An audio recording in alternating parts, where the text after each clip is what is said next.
what we do. So yes, so I started this company. When I started, the goal was to work commercially on teaching, which is our product for epilepsy. And epilepsy is a very complex disorder, like I said, right? So we were doing lots of studies. Nimhans is one of our clinical trial partners. And so when we were working on epilepsy, we realized that we not only have to study the brain function, we'll also have to study associated functions of the brain, like emotional responses, because epilepsy could be triggered by emotions. We also have to look at the the impact of a seizure or an epileptic attack on cardiovascular functions. Okay, we have to study the sleep patterns of people. We have to study a whole lot of things. And while we were trying to do these studies, we were also trying to raise capital. And when we would go and seek funds, our investors would say that it's very niche. A very great story, Rajlakshmi. Excellent job. You have the credibility, but maybe we don't want to fund you right now, okay? Because after all, you have to look at the business and blah blah blah, okay? And Indian investors are very risk averse. They would rather go for trial and tested things like e-commerce, but this is like too much for everybody. So we would not get funded. So then I thought that, okay, now to become really profitable, we have to come out of this epilepsy thing and do something else. Not be attractive just to the epilepsy market, but maybe become a little more global and think about something else. So what we did was, so we had this module in epilepsy where we were trying to understand human reactions. It's a mental health module. Okay, you can understand the states of anxiety, calmness, alumna. So we used that module without spending anything additional for it. We just took out that module and came up with a new device. Okay, it has lesser functions than TJ, but it could be used to measure the state of mind, and that too very accurately. Right? Now, the moment we started doing that, we became appealing to a lot of other people. Okay, so the other thing that I wanted to share with you was that, as you build your product or you start off doing something, you do it in such a way that you can, if something is not working out to your liking, you are not able to raise the right amount of capital, or you are getting stuck, you build your product in such a way that it is scalable to something else. That will probably save you, and that saved us.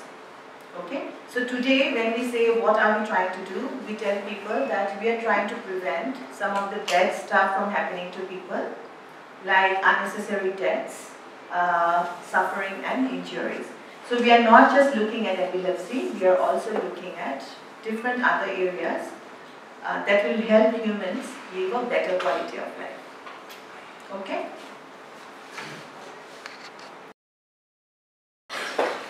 So, yeah. So today we have a predictive AI engine, artificial intelligence engine, on top of which we have 4 devices, and we were able to use the same thought process that we should not focus only on epilepsy, maybe pick up different modules and make it have a bigger portfolio so that we become more attractive to our investors, and that has actually kind of happened now. And yeah, so across all our devices, what we do is we can provide predictions before a bad event happens. We can provide alerts, notifications. We can do remote monitoring. Like you can stream if I'm a doctor, you can stream your data to me so that I can see you right there and give you some kind of a solution. Okay. Then we have we're trying to build a clinical decision support for doctors. We have all sorts of analytics and reporting. And with all the data that we collect, we are trying to move into an era of customized medicine for every individual. Okay, so now if we fall, many of us have a headache, we'll probably take a crocin.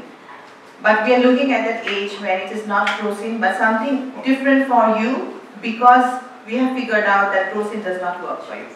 Something like that. And the relevance of what we are building is that now when we fall ill, we go to a doctor. But in the next couple of years, we are seeing a future before we become unwell. We take enough precautions so that that event is averted. And okay, so this is, I'm just showing you a few reports from our thing. So can we stop a heart attack? We believe that we can. We can't stop the heart attack, but we can definitely say that, you know, the probability of somebody having a heart attack is about 90%, and we will definitely then do whatever it takes to stop it. Can it reduce my BP? So many of us have, you know, high BP, hypertension problems. And what we have understood is that from our studies, that the more you go towards calmness, the lesser is your chances of getting a high BP. And high BP leads to all kinds of lifestyle-related diseases and disorders. So the key is to stop it. So we can definitely use our technology to make sure that we don't progress to that state. So this is about a sleep device. It's a hand wearable device that provides very different kind of information about sleep. So many of the Fitbits out there, the devices out there, they give you sleep information, but we give you much more than that. We give you we do give you a medical report basically. So if there is any problem with your sleep and you're not aware of it, suddenly happening, if you have an apnea or something, it's going to tell us. It will tell us about the state of your heart when you sleep. Many people have, you know, heart problems, heart attacks when they are sleeping. So we are able to understand that very well when people are sleeping.